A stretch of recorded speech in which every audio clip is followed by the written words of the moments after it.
was kind of the youthful person that belonged in your life at that time? Okay. Scott? Melissa.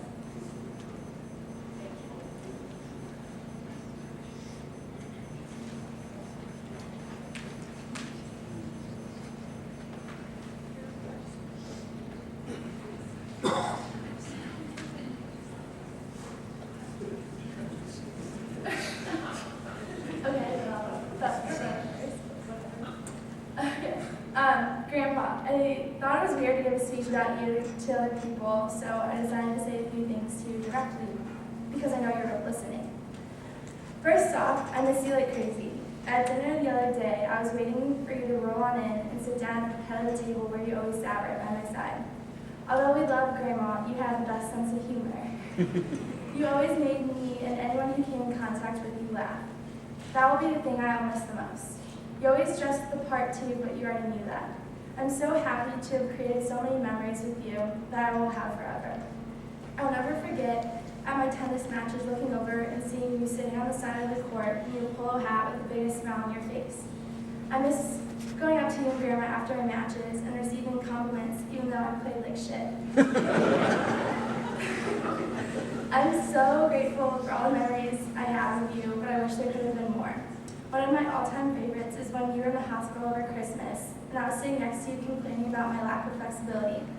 All of a sudden, you break out into yoga moves, touching your knees to your head and spreading the eagle in your hospital gown.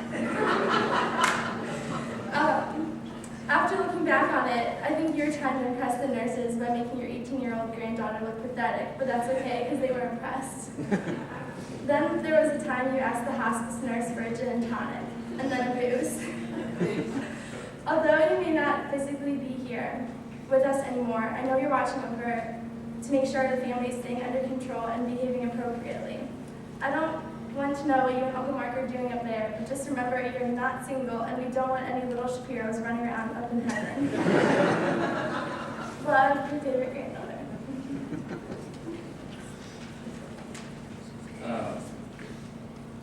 It's funny because I only knew my grandpa for the last 25% of his life, and what will hopefully be the first 20-25% of my life.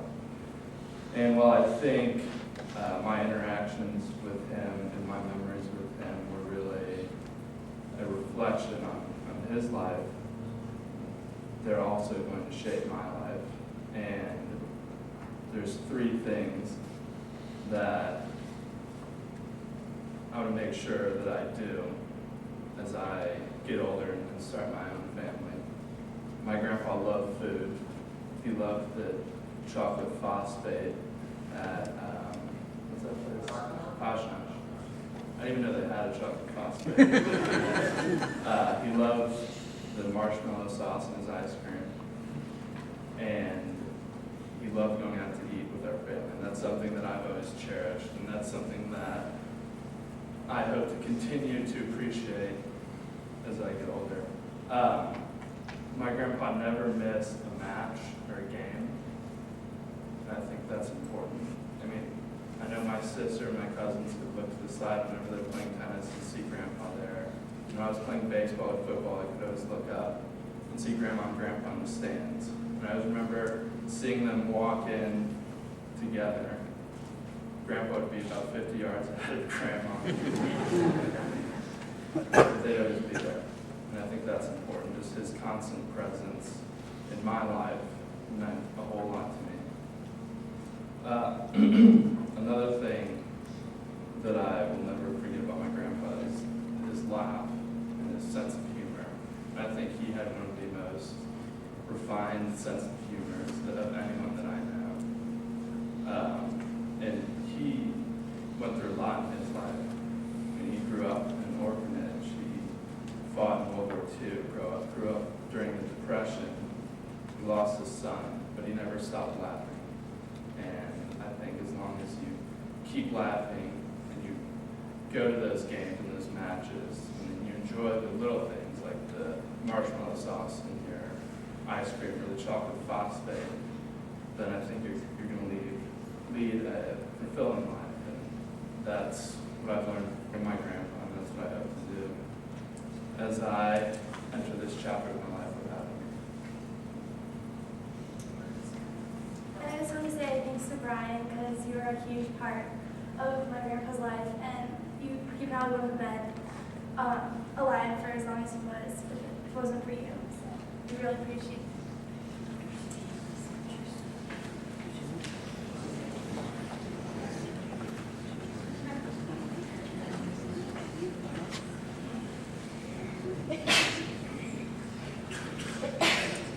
Well, before I start, I'm going to keep it together.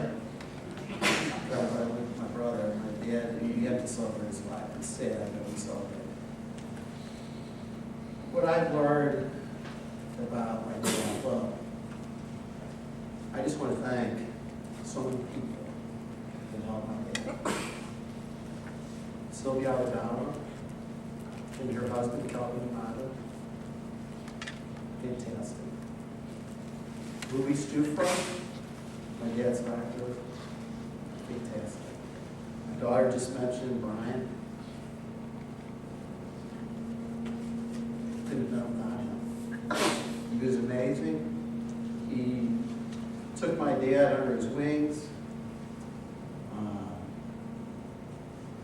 We were fortunate to have him. Susan Talby, unbelievable. She was so there for my family through some pretty tough times. The Barnes nurses and the Bethesda nurses. We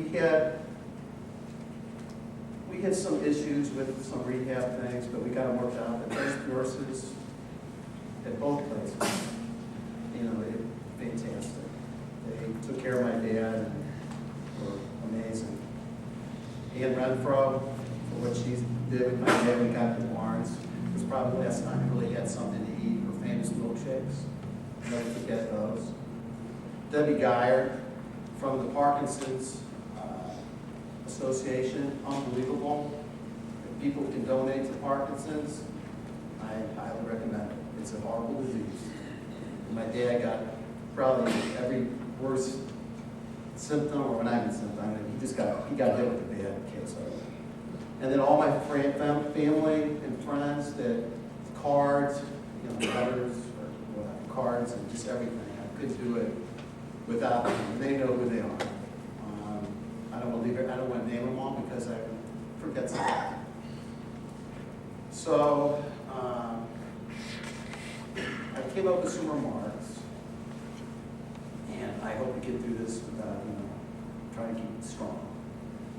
Back in 2006, the late Tim Russer, the host of Eat the Press, he wrote a book called Wisdom of Our Fathers, Lessons and Letters from Daughters and Sons. Well, in 54 years, soon to be 55, I have learned so much from my dad, both directly and indirectly. There will be no pity party here because I'm fortunate to have him for as long as I did. I was lucky to have a wonderful father. We would butt heads occasionally, but I have to say, I don't remember the last time I was angry with him. There was never a doubt that my father loved me and my brothers. As Russer states in his book, and I'll quote, "When my life is over, I know that the most important thing I'll be judged on is what kind of father I was. As my dad left this earth exactly 2 weeks ago today, I can tell you that my dad was told countless times that he was a fantastic father. Actually, I told that to him more than just 2 weeks ago. So for the next couple minutes, I would like to share with you some of the things that I learned from my dad. David kind of mentioned it, but because of my dad, I developed an appreciation for all types of music. Now I'm going to take some hits on this. Yes, Barry Manilow, Luther Vandross, Pavarotti, Michael Bublé, little musicals, opera, The Carpenters, and Chaparral. Because of my dad, I participated in sports and became an avid spectator. He was a role model for me because He coached me, and I coached my kids, whether they like it or not. Because of my dad, I learned the art of barbecue. My wife to this day tells everyone that she married me because of my barbecue skills. I met my dad. And because of my dad, I learned the importance of family. Now, I can remember being younger, my dad would be up with my mom in their bedroom, and my dad would always yell down to me and say, you know, will you bring me up, Kenny, bring me up a glass of water.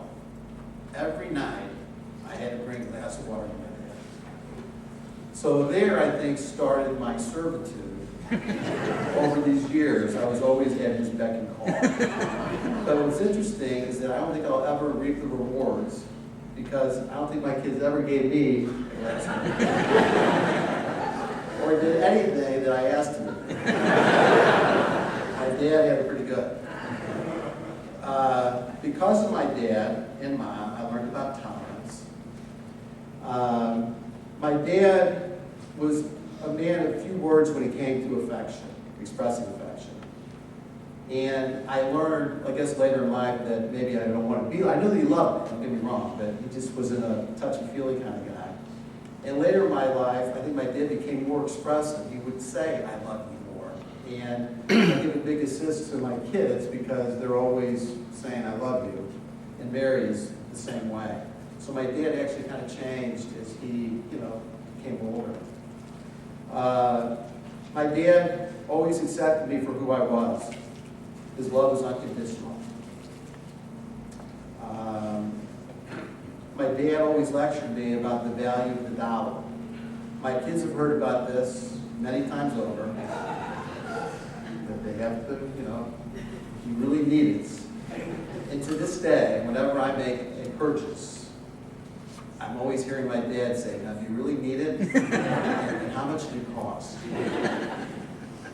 And then he told me, he said, never pay full price. He was a guy from famous big company. And so I have to bring this out because after Easter, I got my peeps. Half off.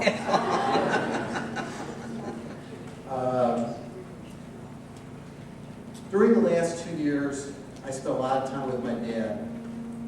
Everyone who interacted with my dad knew that he's a funny guy, quick-witted to say the least. He had some tough times. He handled his adversity with humor and a stiff upper lip. He demonstrated so much courage. He was my hero.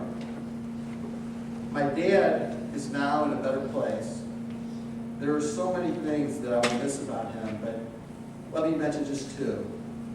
Before I would go on a business trip, my dad would say, and I'm not sure if this is correct, he would say, "Geh gesund, komm gesund."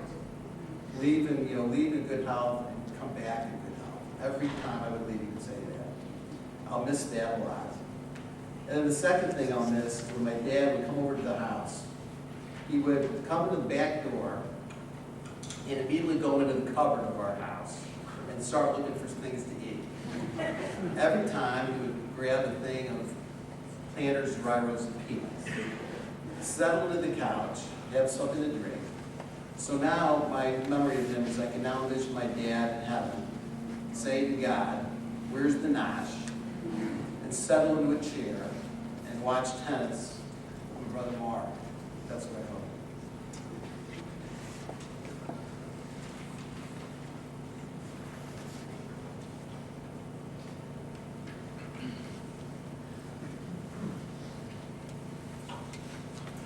This is what we do. We tell the stories and we begin the process of mourning. First for the week, and then for the month, and then for the year. And we know that with